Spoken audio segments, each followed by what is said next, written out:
the Activate Symposium. My name is Monica Henderson, and I'm the founder and visionary of this here symposium and the founder and creator of Mink Life Motivation.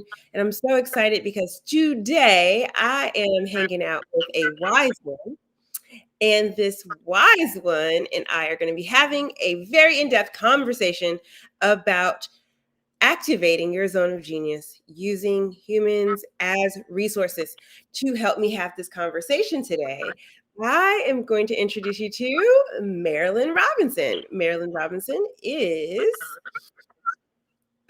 my neighbor here in California, in Northern California, and she is not only a wealth of knowledge because of all the extensive years that she has in corporate but also, she is the founder of Life's Enjoyable Journey Coaching, where she helps people walk through how to make the last third of their life the best of their life by starting right now where they are.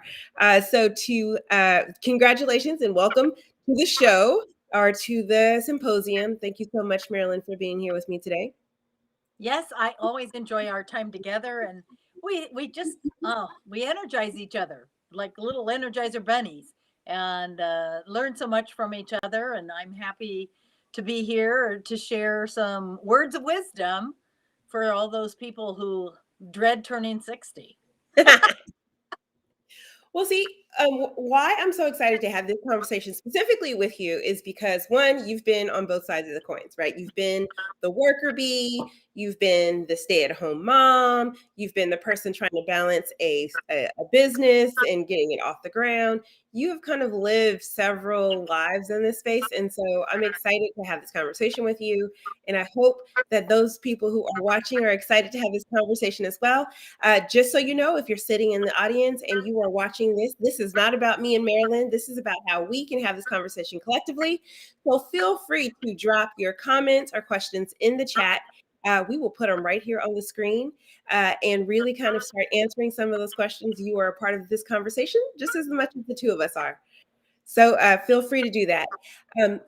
Marilyn, the theme of this month and the symposium is all about activating your zone of genius.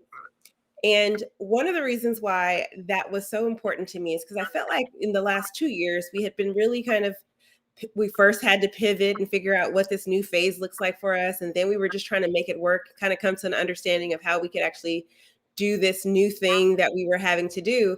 And now I feel like we're kind of in the space where we need to actually just live, just activate, just build. And so um, activating your zone of genius with humans as resources is how we call them here at Mink Life Motivation is really kind of the topic that you and I are going to be chatting about. So, what does humans as resources mean to you? And why is it important for us to even redefine human resources to humans as resources in the first place? Well, human resources. Well, from the corporate world, it was bureaucracy. That's what it meant. It was, crossing the T's and dotting the I's and making sure everything was legal. So, as a manager, that's what human resources was to me at Intel. But the fact of the matter is that there's a philosophy that I totally believe in. More brains are better than one. So, in other words, the collaboration of humans, if you want to put it that way, or people, is there's so many more ideas and so many more things that can come out of that. We share our wisdom, we share our experiences. What somebody says something could trigger a thought or a creative idea in another person. I love get our time together because you're a word genius, and I tend to not be as creative in my choice of words. And so I love it whenever I share an idea of a project I'm working on with you because you're a human resource for me. You have skills and natural things that they just occur, and I have to work hard on those. So having a multitude of different humans involved with different background, different experiences, different skills really escalates the power of the group and what can be done. That is the hardest part when I've been trying to introduce this concept to solopreneurs, right? Or to speakers or people who don't see themselves as like, I'm not a part of a company. I am me by myself. I'm it. I am the janitor. I am the CEO and everybody in between. And so when I say to them, you have human resources, I get so much pushback. They're like, there's nobody else in this business. It's just me. And when I was putting together this program, which, like you said, I'm a genius at words, which I don't ever consider myself to be that. Um, I almost consider myself like dumb with words. So I like over pay attention to the words is probably what it is um, I was like, I want to talk about human resources, but I don't want to talk about it in the way that it has traditionally been talked about like behaving yourself and policing people who are working together, but more so, like you were saying, having multiple brains to kind of help. And small business owners, whether we own it or not, actually do have a team of people who are working with us in our businesses and our brands. From the person that we hire to do the print work for our polos and our little stickers that we hand out to our community, to even the virtual assistant, or even some people who are in our coaching groups, our coaches, our teachers. There's so many people who contribute to the success of our business. And so when I was looking at human resources, and I'm a word genius because I'm dumb enough to know I don't know them very well. So I look up every single word in the dictionary, every word in the dictionary, to get the actual definition. It was really understanding the value that the people who we surround ourselves in our business bring to the table. And so that was exactly what it came to. And I consider Marilyn one of the resources in my business, as Marilyn, one, is a wealth of knowledge, but two, she helps me see that blinding obvious sometimes. It's like the answer's right here at the tip of your nose, but you can't see it. And so having Marilyn to be like, hey kid, did you know blah blah blah? And I'm like, it was there the whole time. It's really helpful to have a resource like that in your life. So surrounding yourself with people who can help you in that way, super important. So as we kind of like, dive into this topic a little bit more, um, how does having those people in your life actually help you activate your zone of genius? Well, I think the thing is, I get so, like I said in the beginning, I just get energized by people. So, I always look forward to our conversations. I always walk away with so many more ideas and so much energy to go. And, oh, I should do that. Sounds great. That, oh my gosh, you nailed it on the head. Exactly what I want to do, but couldn't put it into my own words. And so, so energy from individuals is really key. I think the thing that the entrepreneur needs to understand is that just because you're getting ideas from people and they're for you to think about and for you to meld on it, they're not telling you what to do. They're just sharing. So they're not expecting you, they're just thrilled to death that you asked. They're thrilled to death that, oh my God, you want my opinion? You want me to give you feedback? That's just, people love that. I love it. I'm always, oh, hey, you're launching a new program. Hey, bounce the ideas off of me. I love it. I love it. I just have so much fun because I like living through their experiences too, and gaining their perspective or insights from their viewpoint. But I think the key is that the just the energy alone. Granted, getting yourself out of your box. A lot of people come up with ideas that you wouldn't think of because they're not in your box. So thinking outside your box, but knowing, I think that to help that entrepreneur who wants to own it all and control it all, that they still have the final say. That it's still up to them what they decide to do with the information they get from others. Absolutely. I love Colleen saying, I love Marilyn Robinson's feedback. It is literally gold. It is so gold. It's so enriched. And she did not pay me to say that. um, but it's so true. Like the so in many ways, you kind of come to you come to being in your business of like, I have this general idea, right? And then, like Colleen is saying, off, in the audience, and then there's this meeting of great minds where they take your one idea and they just chisel out some details. They help you really chisel out the details of what that'll look like from their different, zones of genius, from their different places of expertise. And in doing that, you end up with this beautiful, like perfectly, crafted experience that you may not have had you not had some of those muses in the room with you, had you not had those conversations, even some of the controversial conversations that like where someone like really challenges you and says, well, like that doesn't make any sense. And it Mhm. should be it should be this, that, or the other. And even that particular fight that you have to put in to prove that your point is right is also helping you kind of really. I always say, I guess we're all an adults, all adults here is like, when they make you justify your bullshit, right?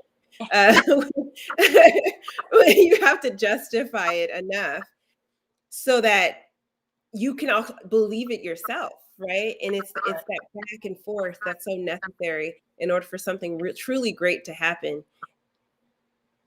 And I think, for me, what came to mind when you were talking was, I'm an old salty dog. I was trained by corporate. I think of things in such a structure and formal way that having different people interact with me and give me opportunities to think out of the box allows me to think differently. And though I tend to, like you add a lot of fun to everything that I do, just the word choices and the positioning and stuff, just it gets me out of that dry boring corporate world. The other thing that's really key is that I may have ideas, but I think, oh, from my background I've got that filter, and that filter saying, oh, that's not professional, Marilyn, you shouldn't do it that way because that's not how you used to do it.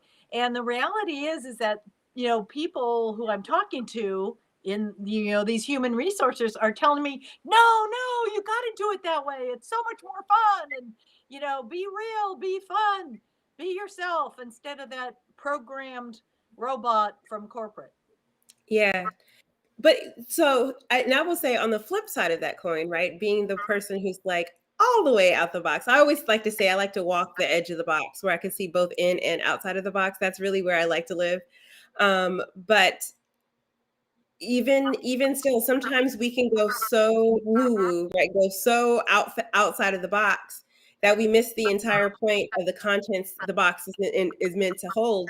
And what I love about having that mixture of people from different kind of perspectives and from different backgrounds, you remember what the intent is behind things. So even when we get like so far fetched out of, blown out of the box, you can say also, like, that's really great. Now, how does that directly apply to the contents in this box so that we can make sure that we're staying to the point? So it is really, truly important for all of the voices to be a part of that conversation. Yes, live on the edge of the box. When you were saying that, I have to share because I'm a visual person. So I could just see myself, one foot on, then step off the box, outside the box, then put the foot back on the box, take another step, and I could just see myself walking around the box. Put that foot outside the box, put it back on the edge. I could see myself walking around the sandbox in the playground, and I was having Mhm. lots of fun. Absolutely. Like it's the yeah, I always kind of say it's like, the box is not that bad to the box isn't bad. It's where we're trying to put the box and what we're trying to put inside the box, right? And if that box can deliver the contents that we want it to deliver to the place that we want it to be delivered to, and the outside of that box looks so incredibly enticing that someone wants to go inside of the box, then by all means, the box is okay. And really, I do want people to understand that it is okay if you are inside of the box thinker.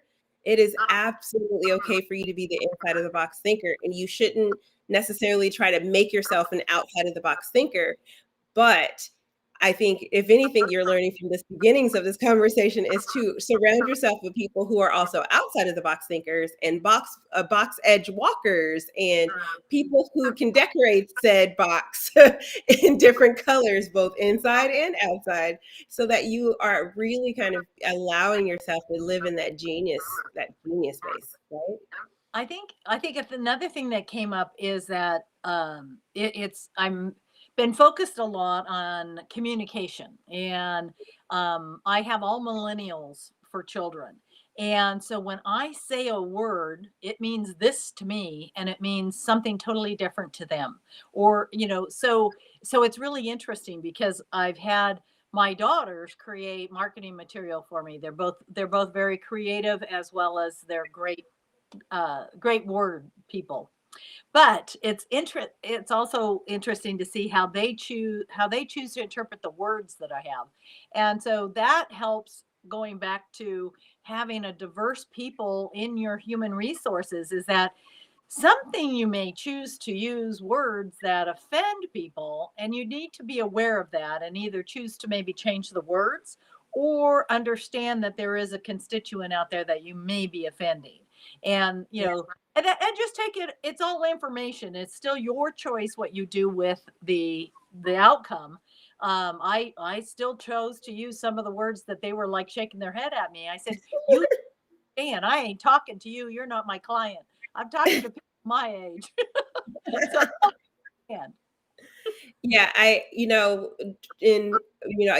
everyone knows I try to be as transparent as possible with my journey in entrepreneurship because I think it will help other people.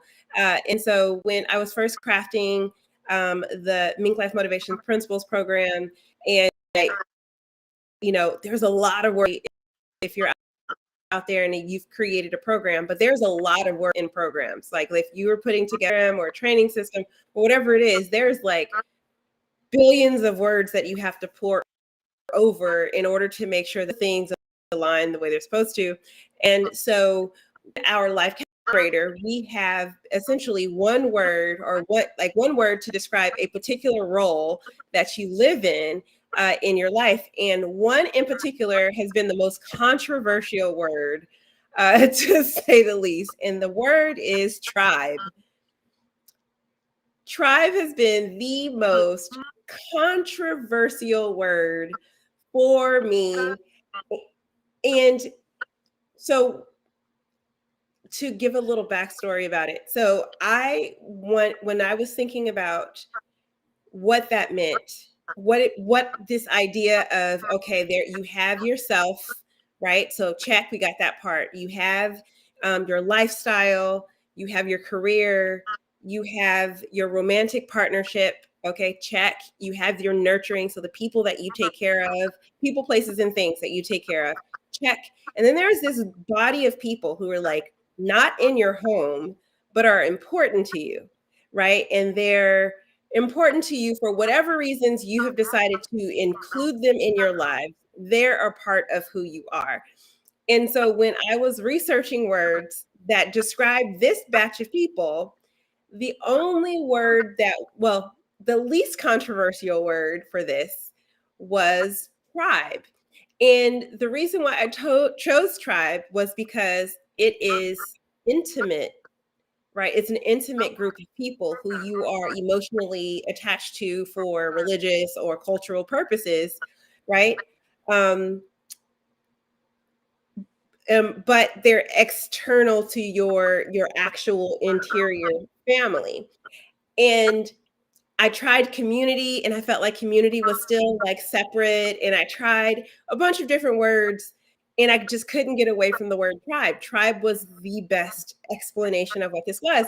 And I thought about like in its historical, like original sense of like we as humans are tribal people, right? We are pack animals. We run in groups no matter how much we try to say we're individuals. We are an individual as a part of a community of people who are, advocating and supporting and protecting each other. And so I went ahead and decided to go with tribe. in the very first conference that I had, I mentioned this word tribe. And when I tell you that some people said that is creating that word and that I shouldn't use it because it's very offensive to who are indigenous. I was so confused. I was awestruck and I was a little irritated because I'm like, I did all the research. I did all the research. And this word means exactly what I'm saying it means. So I had a tribe of people around me, right? Using the word tribe, I had a tribe of people around me who I could ask. And one in particular was a parent to indigenous children. And Peggy. Peggy has her children are indigenous and they've lived on the reservation and they are active members of the community. And so I was able to lean into my human resources, right, Peggy, and say, hey, Peggy, I'm getting this complaint about this word and I wanted to make sure that it is not offensive. And she goes, I don't think at all they care about that word, but I will check. And so she checked with her child, and her child was like, yeah, Native Americans don't own the word tribe. I don't know where they're getting this from. That's their own personal reflection of who they are, but you're okay. Now, I tell that story because the simplest of words, like Marilyn was saying, could mean something to someone that it doesn't mean to someone else, and it can be offensive in all kinds of ways. And if we look at the traditional human resources role in businesses and corporations, that's just it, right? Like there's this moment where you're like, well, we have to check in to make sure that we are doing our due diligence, to make sure that we're following through with any complaint. And so as entrepreneurs, I think we actually have the capability to do that as well, as long as you have yourself surrounded by people who can help you advocate through that. So funny, crazy story, right? Like, who knew? Who Oh, knew? so many of those things coming up now too. They've kind of taken it over, over the top. The fact that the Redskins have changed their name, and I mean, it's just like everybody's going through and becoming socially correct. Yes. But it's interesting because I will confess that when you said tribe, I did picture the Indians in the old Yeah. days. I pictured it from the difference between a community and a tribe. And so I can understand what you were saying, that community just doesn't do it. Community to me is not as warm. It's the next layer out. So you have, Mm-hmm. if you were to look at the nucleus, you have family and it's your immediate family. And then you have the tribe, which includes cousins, aunts, uncles, friends, neighbors, whatever. But that tribe, to me, if you look at the Native Americans, for example, they lived together, they moved together, Mm-hmm. they all had their responsibility or role that they played towards the total whole. And to me, you don't have that in community. Community, you come together on like interests and like desires, and you work together on that. But you don't live together in a community. It Yeah. just. Yeah. What was funny is when I was thinking of tribe, I wasn't even thinking of Native American tribe, which is why I was kind of floored by I was floored by the like, oh, you're misappropriating Native American culture. And I was like, well, I was technically thinking of the African tribes in the Serengeti Plains and like when people literally were like hunting and gathering for their food and everybody had to have a role in order to kind of make that happen. So I had went like fully ancestral for myself and didn't even think about like what that would have meant for Native Americans. And so completely blindsided by that. But again, the value of having people around you and who are in support of the mission and vision for your business, you can have those really almost vulnerable conversations of like, someone thinks this is offensive and I don't know why someone thinks this is offensive. And I in the end, I chose to go with tribe because there was no other word. And technically the other word was clan, and that's a bit more offensive Ooh, holistically. Yeah. Holistically, it's a bit more offensive than the word tribe. So I was like, well, if I'm gonna pick an evil, it'll be tribe. Um, but yeah, it just but was really important but to me also to, want to I also want to say thank you for taking and redefining in people's minds what tribe is, because yeah. there is value, and there is value looking at those communities that have used the word tribe, or we have used the word tribe to describe them. I don't know that they do, Uh-huh. but the reality is that we're learning from them the value of tribe, and Yeah, expanding it to modern culture, and being able to use that concept, both in business as well as in our personal lives. So absolutely. I don't think we could have gotten through this pandemic the way that we did had we not went back to tribal kind of connections and looking out for one another as neighbors and making sure that everyone was okay. I mean, it was that in some ways this pandemic was the blessing that allowed us it to be okay to just call someone to check in with them. When before that was an annoyance or something that you don't do or it's impolite because you're not minding your own business. But this became your mental health, our mental health collectively became our business, not just our own.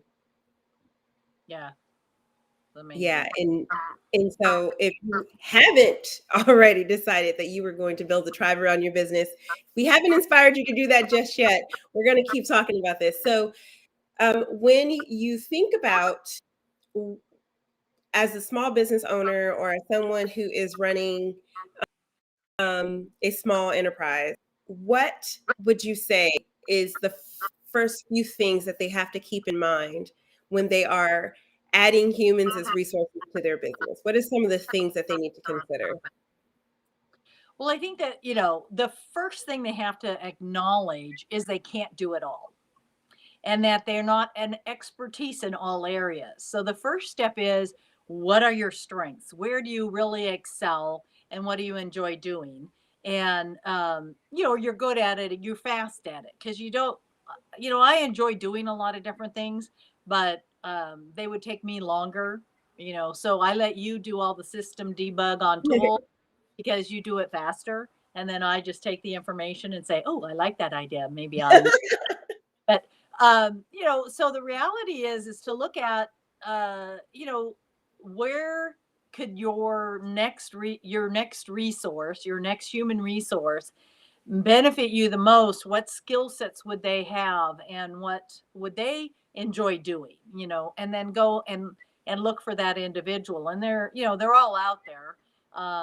If for all the different things that are required in business, there's always someone out there to find. Obviously, you want to find someone that resonates and is excited about your mission and your vision, because then they'll easily integrate into your messages and your work, and be excited to help you produce your work. So I think that, like I said, the first key thing is identify where your strengths are and where you need to focus, because that's your value added in your business. And then make a list of the other areas that would benefit to have somebody else do. Yeah. So what I heard was find where you suck, and then find someone who's good at that that area you suck, and and and and Now, and wait a minute. I'm awesome invite. at everything. Didn't I tell you that? In my mind, I'm awesome on everything. Or either that you suck or that sucks the life out of you. Either one of those two things. Sucks the life out of you is for true. That's a good one. That's a good one. Right? It's like, yeah, there are certain tasks in Good business way to where define. You don't jump out of bed I, expecting to do it, then there farm it out. there there are some parts that when I think about it, I feel my soul leave my body just a little bit, and I have to grab it by the soles of my feet of my soul and shove it back in my body and say, no, no, we're gonna sit here, we're gonna do this task because you need to get this done. Right. uh, I just always imagine the shadow from Peter Pan, like as my soul, like leaving my body, and I'm like, wait, no, get back here.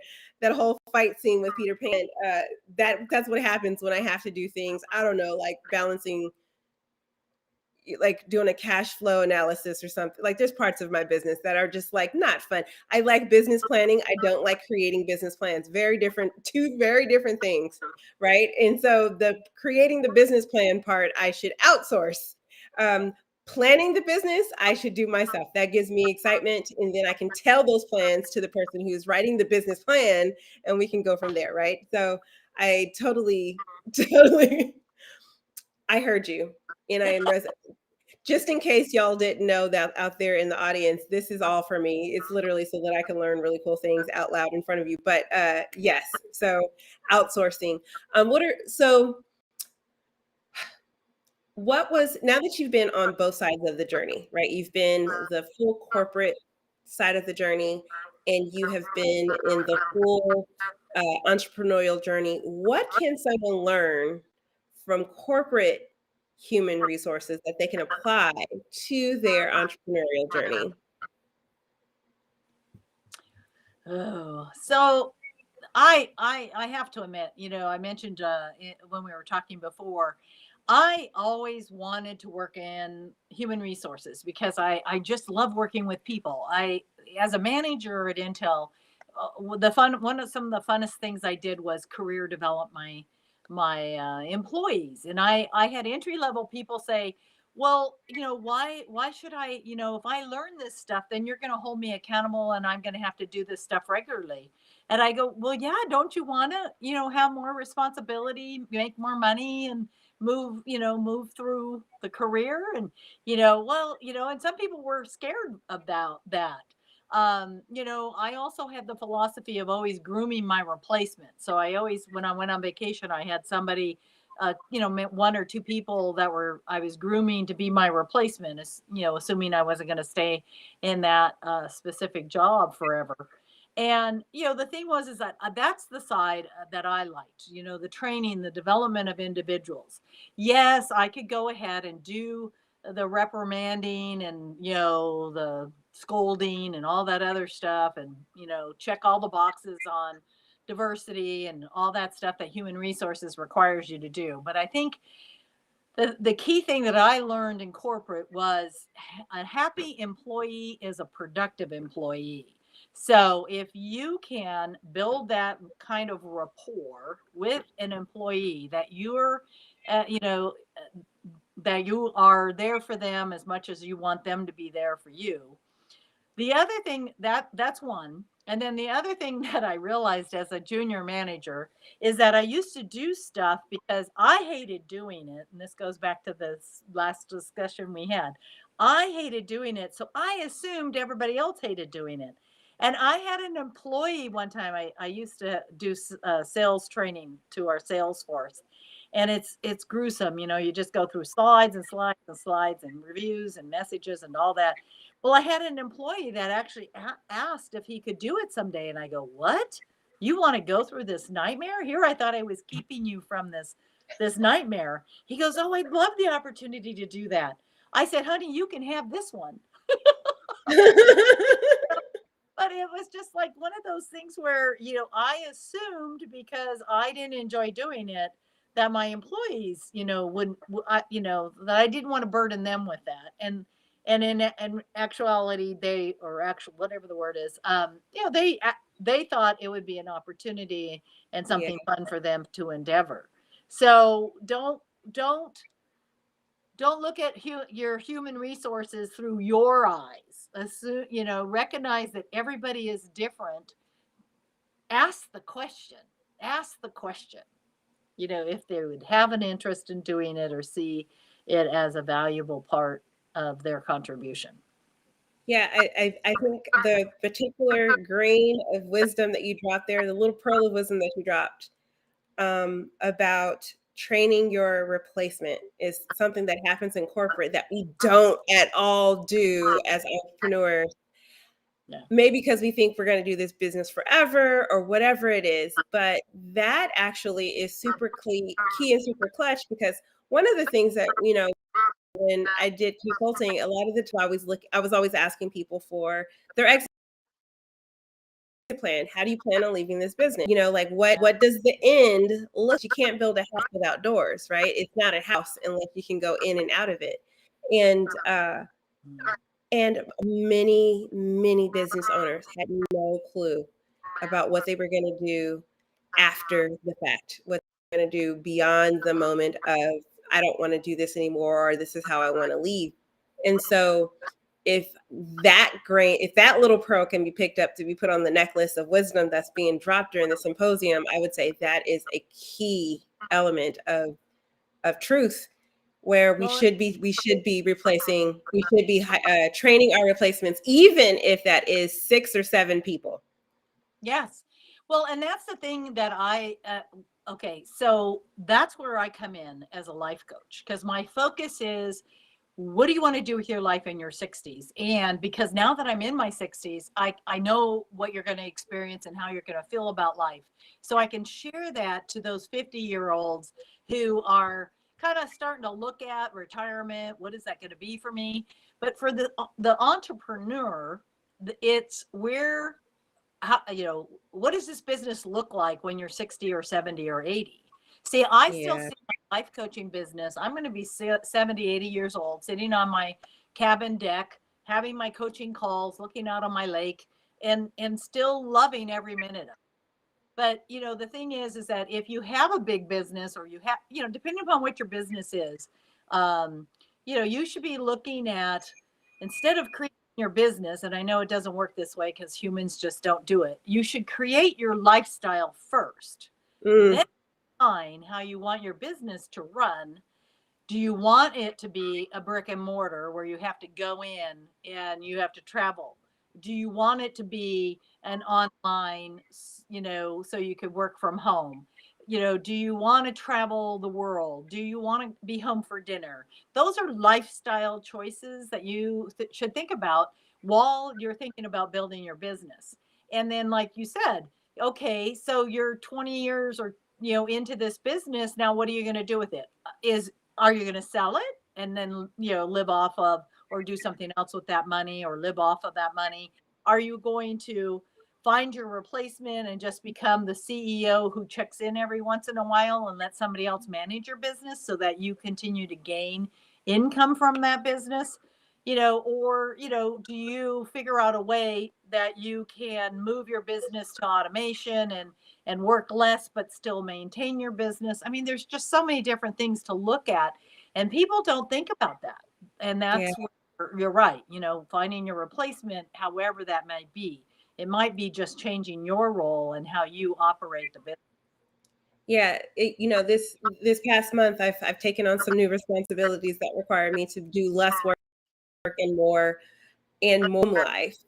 And that was actually the opposite of what I was planning for this particular period of time in my life. Um, and those kinds of conversations of, okay, well, most of us feel like we're irreplaceable in our businesses, that like no one can do what I do. I have to be the person who does all of these things. And our earlier conversation, those of you who don't know, Marilyn is what we consider a coworker in the co-working space and also a trainer for Meaningful Life Motivation. And we get on Zoom every day to work on our own businesses collaboratively sometimes. And one of the things that Marilyn said is, well, I'm retired. I only work part-time.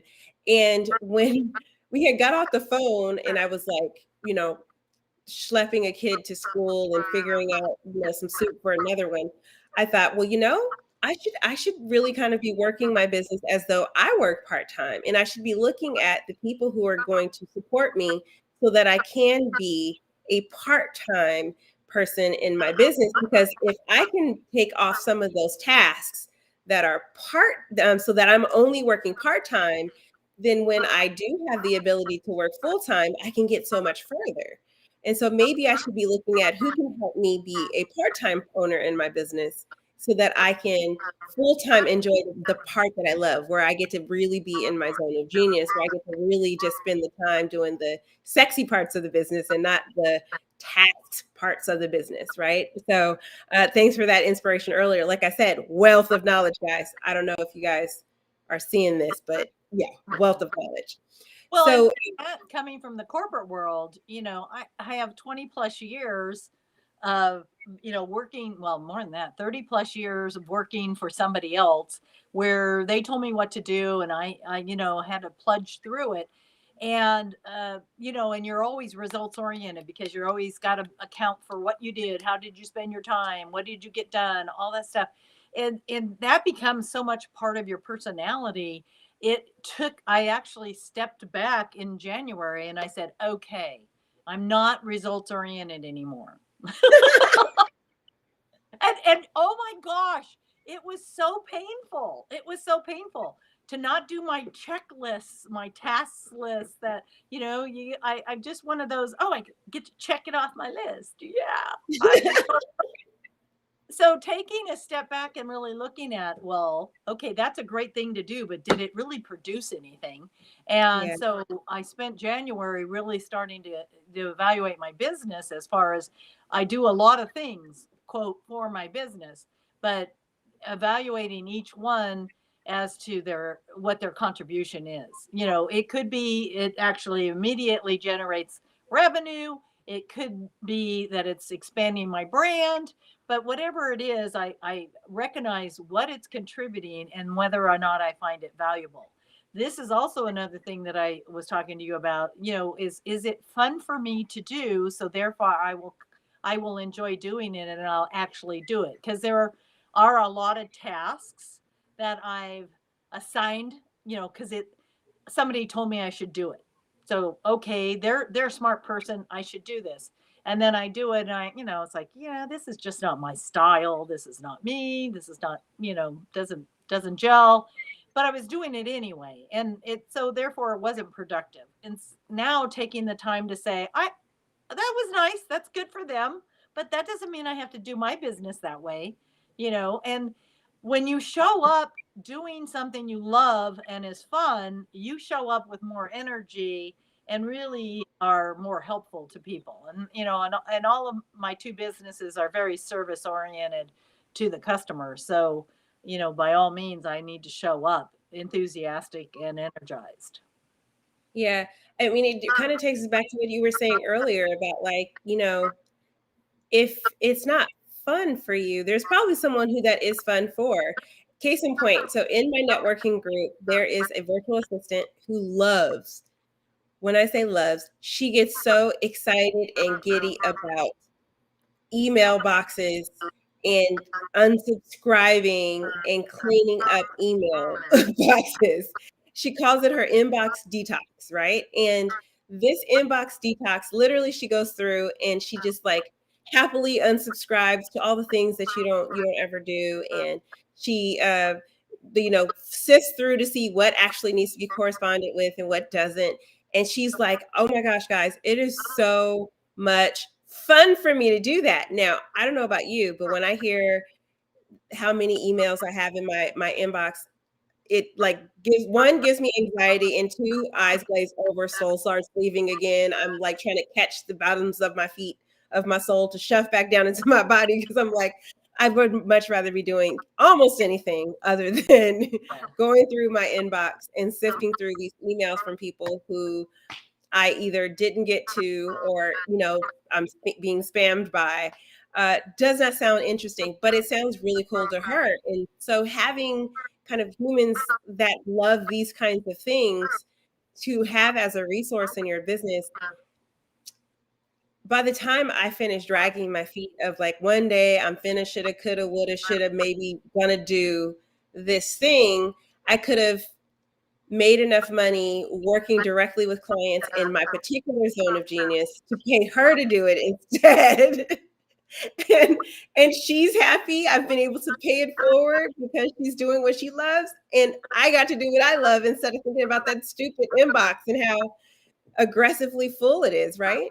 Right. And it probably took her a hell of a lot less time than it would have you because you would have been sitting there mulling over it and dragging feet and she was just like, oh yeah, no, delete, delete, save, delete, you know. file, whatever. You know, Absolutely. you made a game of it and it was fun. Oh, absolutely. Oh, absolutely. It like is probably how most people feel about like spreadsheets and like putting together like numbers on a spreadsheet. Fun. Fun for me. Let's do it. Like, oh, let's do these numbers really quick. I think I can make a calculator that automatically calculate this. Let's see if I can do it. Like, I get excited about that. Why most people are like, what is wrong with your soul?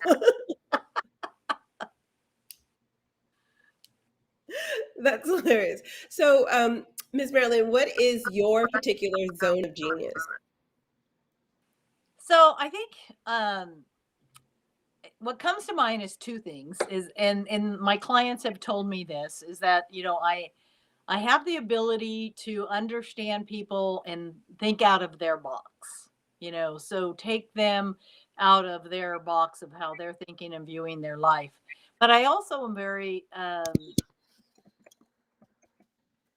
frank and direct so that I challenge them to in a kind way, I challenge them to really take ownership and responsibility. And I in a fun way, it's like, come on, if you were, you say you want to do this, well, if you did that, what is it going to look like? What is it going to feel like? How much, how much energy is it going to give you?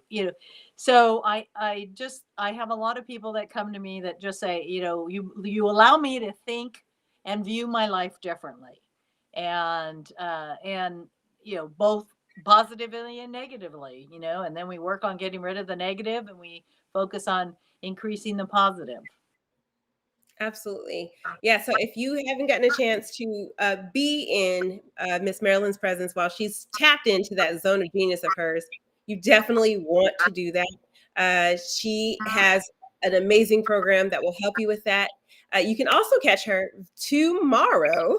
And as we kind of really dive into the business maximizer, where we talk about humans as resources, if you want to spend 2 hours kind of laying out that map, we are available to help you do that. That is 2 sessions tomorrow. You just go to minklifeuniversity.com in order to get that.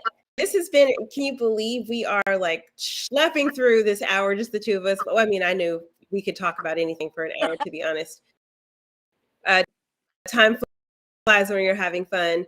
But I just wanted to give everybody one is that our community is here to support you. And if you've enjoyed people like Marilyn, for instance, want to be surrounding these kind of people all day, we have a beautiful program that allows you to support it in this way by other people who are activating their own zone of genius while they're being supported by people in their zone of genius, because we offer real people offering real help in real time in our community. So if that is the kind of tribe that you want to surround yourself with, if you need some humans as resources in your life, you definitely want to come and hang out with us. You can go to www.minklifeuniversity.com and join the community. And for more questions about any of this, you can also go there.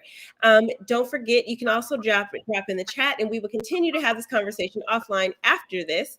I do want to let you know that this entire discussion has been sponsored by our sponsor, Masterclass Session. Learn, inspire, develop, influence, value, and profit from great people just like Marilyn who come on to give their expertise and really support your learning through these masterclass sessions. Thank you to Masterclass, our sponsor. Thank you so much to Marilyn for being here with me today and helping me help you understand how to activate your zone of genius through human resources. I am Monica Henderson, your founder and creator of all of this craziness here. And with that, I want to say we will see you tomorrow when we talk a little bit more about activating your zone of genius, this time through company culture. We'll see you soon.